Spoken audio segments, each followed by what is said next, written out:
Hello, ladies and gentlemen, and welcome back to the podcast. And today I'm going to go my review of Monday Night Raw. Starting off the evening, we have Seth Rollins coming out to the ring. Seth talks about SummerSlam.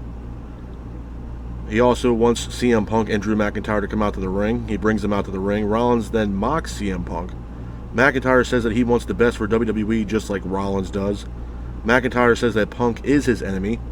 Rollins then says one rule in this matchup at SummerSlam between Punk and McIntyre would be the fact that both gentlemen would have to follow Rollins' rules. McIntyre says that CM Punk is solely focused on Rollins and not McIntyre. McIntyre then says he plans to end CM Punk's career once and for all. Punk then says McIntyre is his worst enemy. After that, McIntyre holds up a bracelet that he took from CM Punk that has CM Punk's wife's name as well as his dog's name on it. A couple of things I want to say about this, man. Number one, this was a great opening segment for Raw last night. Obviously, this is a high-profile matchup here between CM Punk and Drew McIntyre. This is Punk's first match back since he has been injured, and the injury that he sustained from Drew McIntyre. Like I told you guys before, man, this match at SummerSlam between CM Punk and Drew McIntyre is a high-profile matchup. No matter how you want to look at it. Obviously, Drew McIntyre has been shooting some jabs at CM Punk. I know Drew McIntyre recently took a picture with Jack Perry. I know, obviously, when Punk was in AEW, there was a little hostility there between CM Punk and Jack Perry, which ultimately got CM Punk terminated out of his contract from AEW, and now we all know that Punk is now signed with WWE. So obviously there's some, small jabs there between McIntyre and CM Punk and vice versa. But like I said, man, this is a high-profile matchup. Obviously, in my honest opinion, the winner of this matchup will be, in my honest opinion, the new number one contender for the World Heavyweight Championship. The wild card, obviously, in this matchup is Seth Rollins. What's going to happen with Seth Rollins during this matchup? Is he going to attack CM Punk? Is he going to attack Drew McIntyre? Or is he actually going to call this match right down the middle? Now, during this segment, and when Seth Rollins came out to the ring, grabbed the microphone, I know Michael Cole was on commentary, obviously, like he is every Monday night. And he made references to different high-profile matches that special referees were involved in. Obviously, you had Jesse the Body Ventura. I believe he was a part of one of the Stone Cold matches, obviously. I think it was Stone Cold and Brett, if I'm not mistaken. I know Shamrock was a part of one of those matches between Austin and Bret Hart. I think it was one of the WrestleManias. And then, obviously, you had Shawn Michaels a part of the special referee match between Bret and Undertaker, which set up that rivalry between Bret and Shawn. So this is definitely a high-profile matchup, and I'm definitely anticipating this match this weekend at SummerSlam. And like I said, man, I think the wild card in this matchup is going to be Seth Rollins. Is he going to call the match right down the middle, or is he going to have any kind of involvement in this matchup and attack either CM Punk or Drew McIntyre? So I'm definitely looking forward to this matchup at SummerSlam. Moving on from that, we go into our first official match of the night. It is Tozawa teaming up with Otis versus the Creed brothers. I thought it was a decent match, man. It was a back-and-forth matchup between both teams, with Tozawa and Otis keeping the pace of the match. Otis hits a worm. Creed brothers then ultimately hit the finish. Pins for the 3, and your winners of the match are the Creed brothers. After the match, Chad Gable attacks Otis. The lights go out. Then the Wyatt 6 appear. And not only do they appear, but the Creed brothers get attacked by Sister Abigail when she does a maneuver off the top rope. And the Wyatt 6 actually reveal themselves. And they reveal themselves as Joe Gacy, Eric Redbeard, if you were, and as well as Dexter Lumis, and obviously they show Uncle Howdy, and then Chad Gable runs off to the back because he wants no part of this, or part of Uncle Howdy. This was a big deal. This was a huge deal for Monday Night Raw last night, and immensely a big deal for the Wyatt 6. We haven't seen, now obviously everybody kind of knows or had an inkling of who these men or women were a part of the Wyatt 6. I know, obviously, Eric Redbeard was a part of that. I call him Eric Redbeard. Or Eric Rowan, I should say. Eric Rowan was a part of that, stable, obviously, with the Wyatts, and has connections with the Wyatt family when he was there as the Wyatt family, when he was teaming up with the late, great Luke Harper, a.k.a. Brody Lee, Bray Wyatt, rest in peace to Bray Wyatt, and obviously himself included, and Braun Strowman. So, obviously, there's allegiance there with Eric Rowan. So, they showcased Eric Rowan last night, Joe Gacy as well, and Dexter Lumis. And Dexter Lumis actually took me by surprise, man. Dexter Lumis has an entirely new look. And when I saw him reveal himself last night, it kind of gave off Rob Zombie vibes, to be honest with you. He had the X on his forehead, he had the dreadlocks and stuff like that. It's a completely different look than we're used to of seeing Dexter Lumis. Now, when there was inklings of, Bo Dallas coming into WWE and bringing in a new faction, obviously after his late brother had passed away, obviously Dexter Lumis was one of those names that popped up to be a part of this new faction with Bo Dallas. I think the character for Dexter Lumis is great. I think out of the entire Wyatt 6, stable, besides Uncle Howdy, not taking anything away from Eric Rowan or Joe Gacy or Nikki Cross, a.k.a. Sister Abigail, to me, I think the Dexter Lumis character is very interesting. When the Wyatt 6 debuted, I think, besides Uncle Howdy, the way that they showed Dexter Lumis' character when the Wyatt 6 debuted, I thought it was great. I thought it was absolutely awesome. Seeing him, kind of perched up in the corner and seeing all these, WWE security laid out in the back, it was just fantastic, man. I think Dexter Lumis is going to do really big things with this faction. And not only that, it was also announced later on in the night from Adam Pearce that the Creed brothers, as well as I believe Chad Gable, will take on the Wyatt 6 next week. And this will be the first official match for the Wyatt 6 since they debuted, if you will, with Monday Night Raw. So I'm definitely anticipating that match.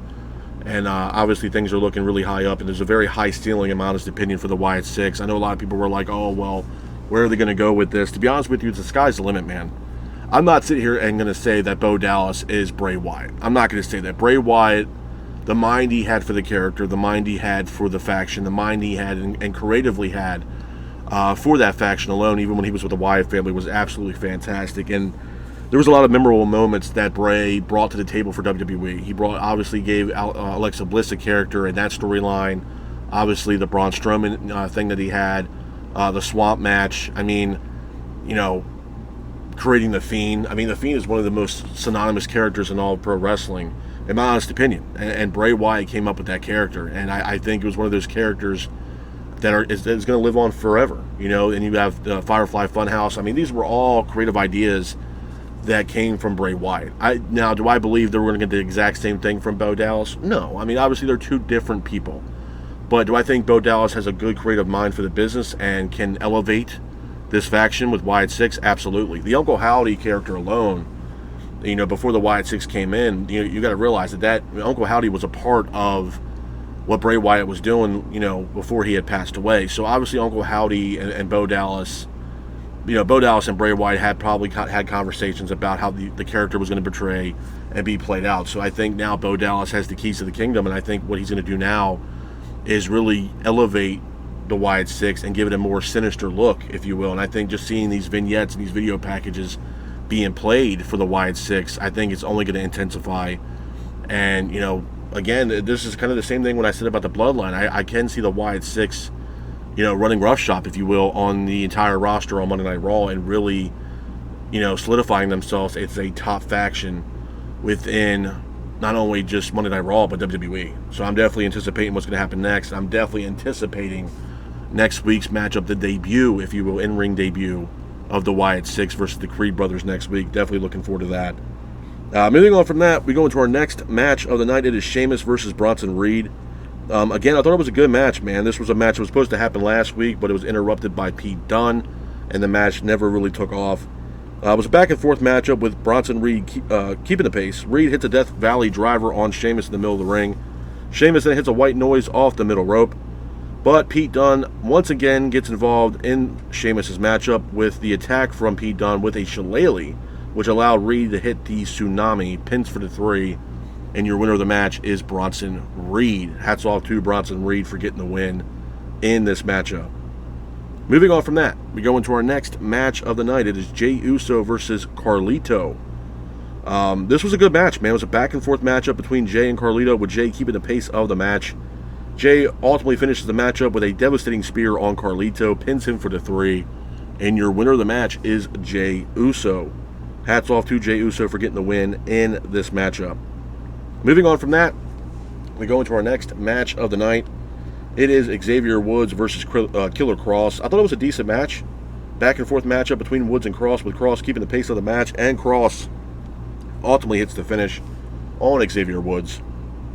Pins him for the 3, and your winner of the match is Killer Cross. Hats off to Killer Cross for getting the win in this matchup. Moving on from that, we go into our next match of the night. It is Sami Zayn versus Dominic Mysterio. This match was actually set up earlier on in the night. It was a good match, man. It was a back and forth matchup between Zayn and Mysterio, with Zayn keeping the pace of the match. Mysterio then takes a page out of Eddie Guerrero's book by completing the Three Amigos. JD and Carlito are here. They are down by the ramp, trying to cause a distraction, but Zayn hits a Blue Thunder Bomb on Mysterio. After that, JD and Carlito ends up attacking Sami Zayn. This match turns into a no contest, and then Jey Uso comes out to save Sami Zayn, or which he thought, because after that, Braun Breaker comes out to the ring to attack Sami Zayn. Obviously, there's some unfinished business there between Breaker and Zayn, and they have a high-profile matchup for the Intercontinental Championship this weekend at SummerSlam between Breaker and Zayn for the Intercontinental title. Definitely looking forward to that match. Moving on from that, we have a Wyatt 6 segment. Again, it's pretty much another video package, pretty much showcasing Dexter Lumis. And I mentioned this earlier in the podcast that, I think Dexter Lumis is one of those characters in the Wyatt 6 that I think is definitely intriguing, definitely entertaining. And like I said, man, it's a whole different look for Dexter Lumis. When he unveiled himself and took the mask off, like I told you guys, man, it kind of gave me Rob Zombie vibes. He had the X marked on his forehead. He came out with the dreadlocks. It's a whole different look for Dexter Lumis. And I'm definitely anticipating next week's matchup with the in-ring debut of the Wyatt 6. I'm definitely looking forward to it, man. Like I said, I think the Wyatt 6 is going to be one of those stables to be a force to be reckoned with not only Monday Night Raw, but WWE included. So, again, a great video package, like always, and definitely look forward to the in-ring debut next week of the Wyatt 6. Moving on from that, we go into our next match of the night. It is Lyra Valkyria teaming up with Kaden Carter and Katana Chance versus Zoe Starks, Shayna Baszler, and Sonya Deville. I thought it was a good match. It was a back-and-forth matchup between both teams, with Deville, Baszler, and Starks keeping the pace of the match, with Zoe Stark ultimately hitting the finish, pins for the 3. And your winners of the match are Zoe Stark, Shayna Baszler, and Sonya Deville. After the match, Deville, Baszler, and Stark go to celebrate in the middle of the ring, but they are interrupted by none other than Damage Control. Damage Control returns. They rush down to the ring to attack Deville, Baszler, and Stark. So it looks like we got a little storyline here leading up towards this match between Damage Control and Deville, Baszler, and Stark, which I'm definitely looking forward to. Moving on from that, we go into our main event of Monday Night Raw. It is Gunther versus Finn Balor. I thought it was a good match. Obviously, there's some unfinished business here between Gunther and the Judgment Day after the comments that he made last week. Gunther then was keeping the pace of the match. Gunther and Finn both exchanged in the middle of the ring, with Gunther hitting a power bomb on Finn in the middle of the ring. Gunther then ultimately applies a devastating sleeper hold on Finn. Finn taps out, and your winner of the match is Gunther. After the match, Gunther was still holding on to the sleeper hold, where Priest comes down to the ring to attack Gunther. A couple things I want to say about Monday Night Raw, man, before I get out of here. Number one, was it a solid show last night? Yes. I'm not going to sit here and say that Raw was the best show of all time last night, but it damn sure was a good show. Like I told you guys last week, man, Raw, if you really want to look at the whole tribalism between AEW and Monday Night Raw or SmackDown, or the main roster, if you will, you can see a difference. I mean, obviously, the production value, and I told you guys this last week, the production value of WWE is in the leagues of their own. And what WWE is doing right now, again, they're in leagues of their own. I mean, you look at the PLE coming up here this weekend with SummerSlam. I mean, SummerSlam, the card alone is phenomenal. It looks stacked. They're having it live out of the Cleveland Browns Stadium. The setup looks absolutely amazing. And not for nothing, it kind of looks like a knockoff to All In. So, to me, WWE right now with what they're doing is they're firing on all cylinders. And I told you guys that last week. Obviously with all these, new PLEs coming into the play, or old PLEs coming back. I know Bad Blood is coming back to WWE, I believe, in October, which was a pay-per-view back in the day for WWE, I think in the early 2000s, if I'm not mistaken, which is great to see. It's going to be, I think it's live from Atlanta, Georgia, so it's going to be a great event. But Raw was great last night. I mean, obviously the biggest takeaway from last night, the key point of last night's Raw, was the unveiling, if you will, of the Wyatt 6. I mean, that was a huge deal, not only for Monday Night Raw, but for the Wyatt 6 alone. I mean, obviously they're a big deal with Uncle Howdy And obviously, Bo Dallas, being the brother of Bray Wyatt and how important Bray Wyatt was, not only to Monday Night Raw, but WWE and pro wrestling in total. But to see Bo Dallas back, have this new faction with the Wyatt Six, and then you see the reveal of some of these people in this faction. You got Joe Gacy, you have Eric Rowan, and then you also have Dexter Lumis. And again, I can't tell you guys enough that I think Dexter Lumis's character alone and the whole new persona that he has is just phenomenal.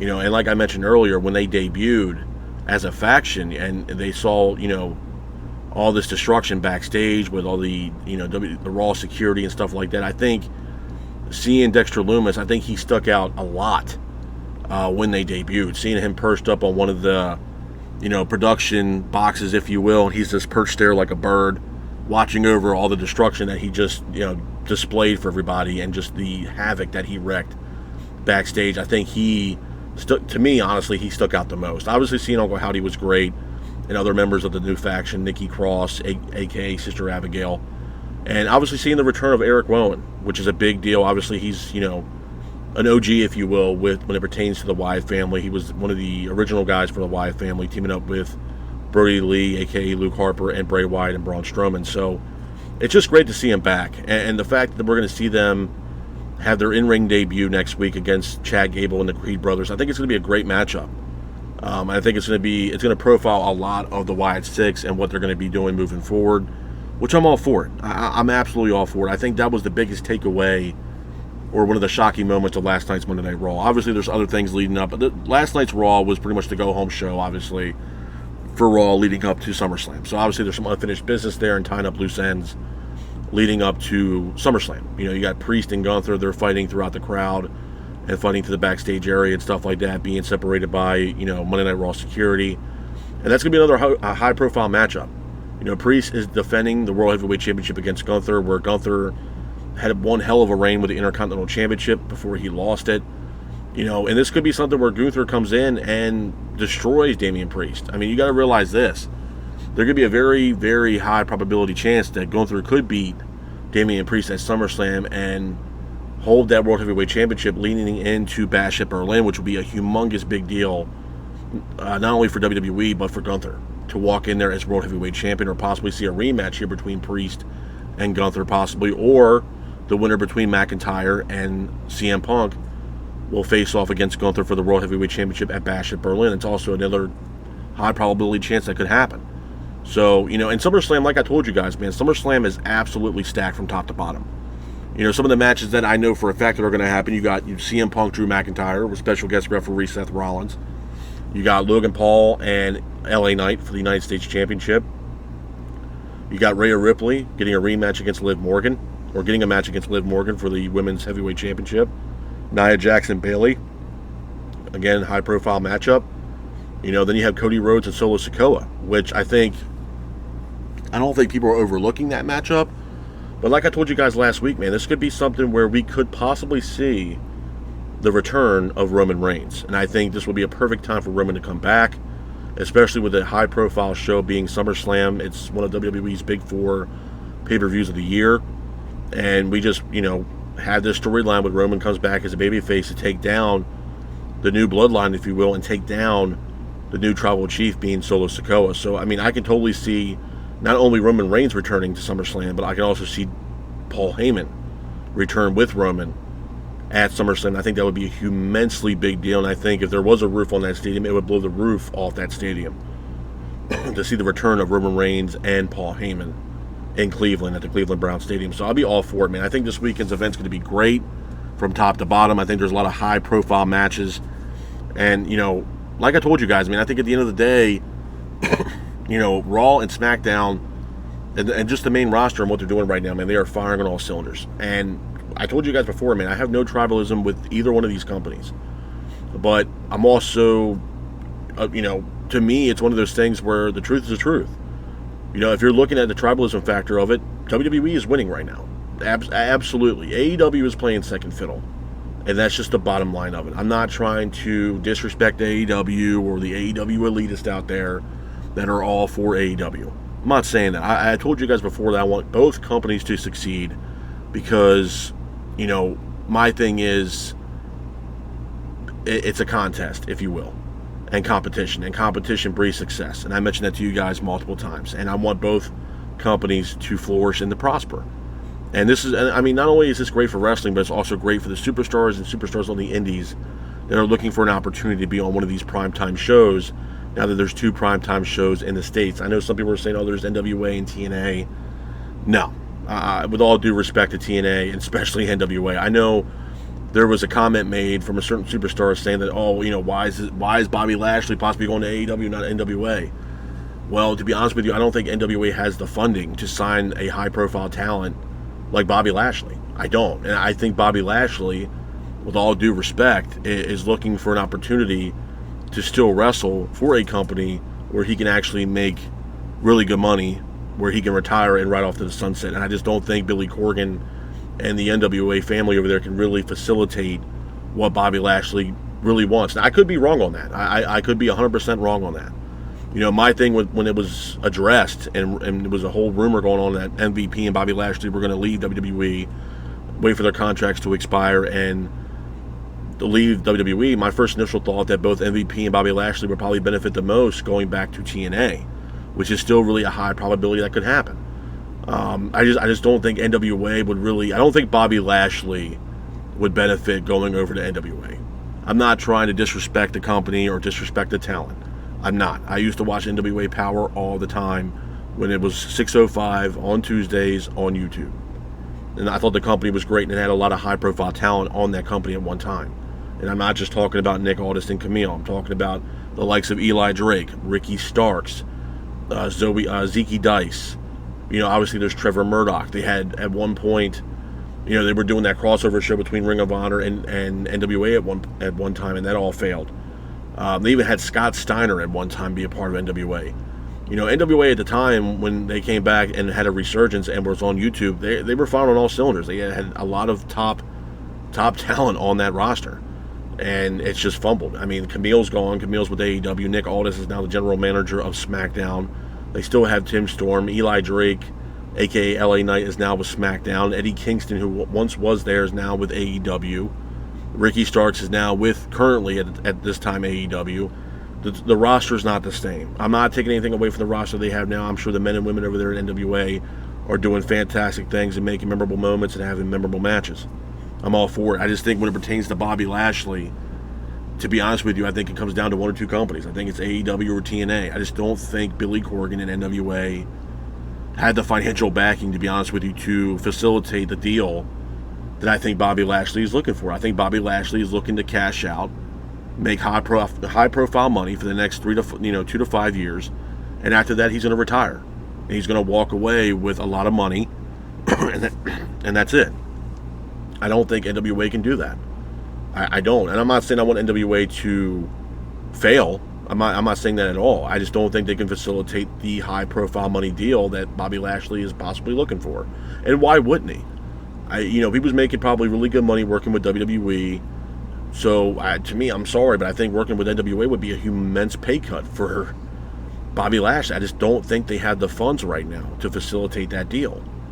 And TNA, I mean, like I mentioned to you guys before when this was announced or rumored that he was leaving the company, to me, my first initial pick was TNA. Obviously Lashley has a lot of lineage there with TNA.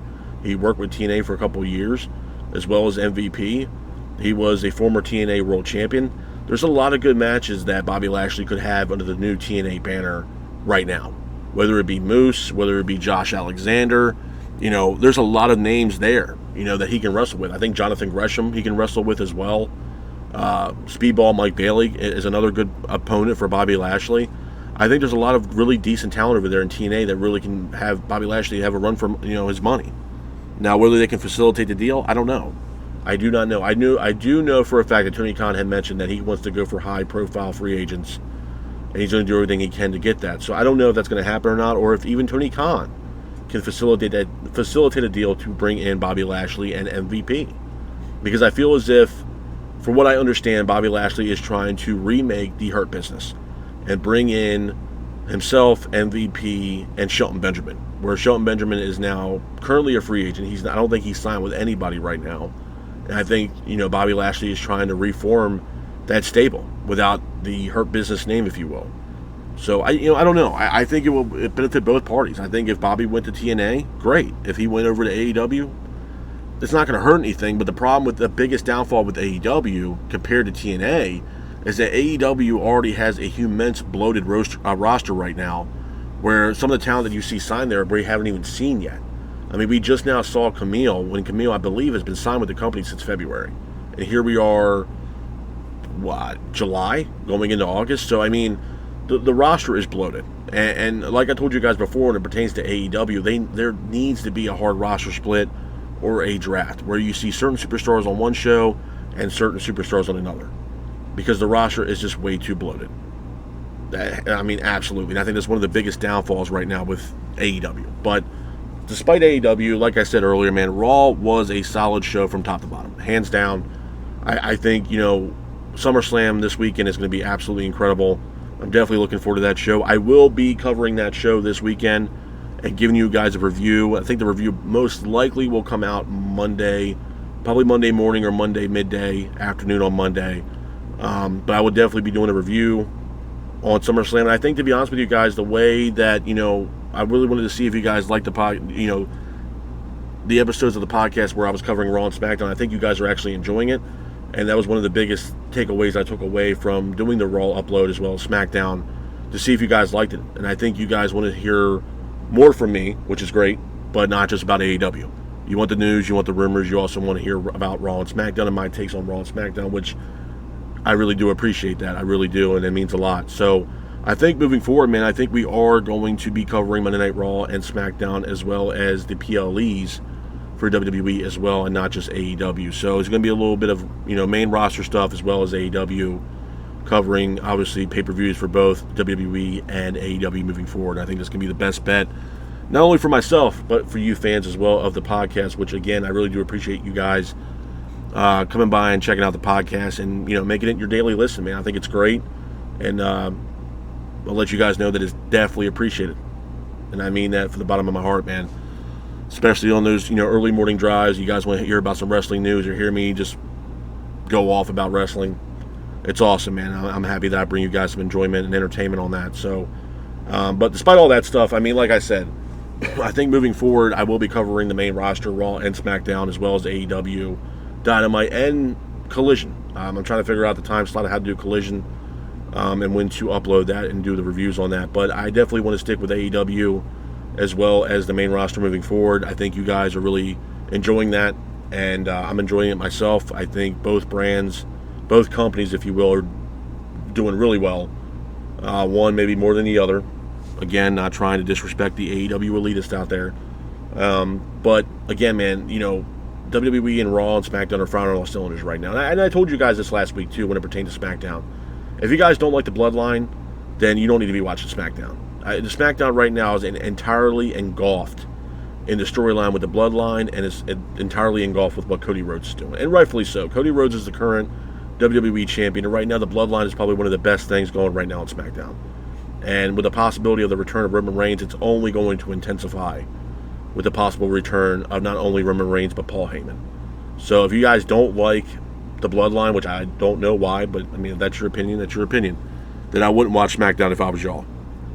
And, I could say the same thing about Raw, but Raw has a lot of different variables going on that doesn't just pertain to the Judgment Day or the Wyatt Six. You got Jey Uso and Sami Zayn. Obviously, it looks like they might, come together as a tag team and go after the tag team championships, especially after Zayn has been helping Jey and vice versa. So we could possibly see Sami Zayn and Jey Uso teaming up, possibly to go after the tag team championships. The Bloodline with Jacob Fatu and Tama Tonga, they're going after the SmackDown Tag Team Championships, which I believe that match is going to take place, I think, this Friday. It's actually not going to take place at SummerSlam, so I believe. So I'm definitely looking forward to that. But like I said, man, when it pertains to SmackDown, it's Bloodline and Cody Rhodes, and Monday Night Raw, it's all over the place. Whether it's a Judgment Day, Wyatt Six, Damian Priest, Gunther, I mean, it's just all over the place. But again, a very entertaining show. And I thought it was a decent go-home show last night for Raw, leading up to this weekend SummerSlam on Saturday night, live from the Cleveland Browns Stadium. So I'm definitely going to be enjoying that show and giving you guys a full-on review of SummerSlam which takes place this weekend. But with that being said, this is my review of WWE Monday Night Raw. I hope you guys are out there staying safe. Be careful, and remember, stay clean.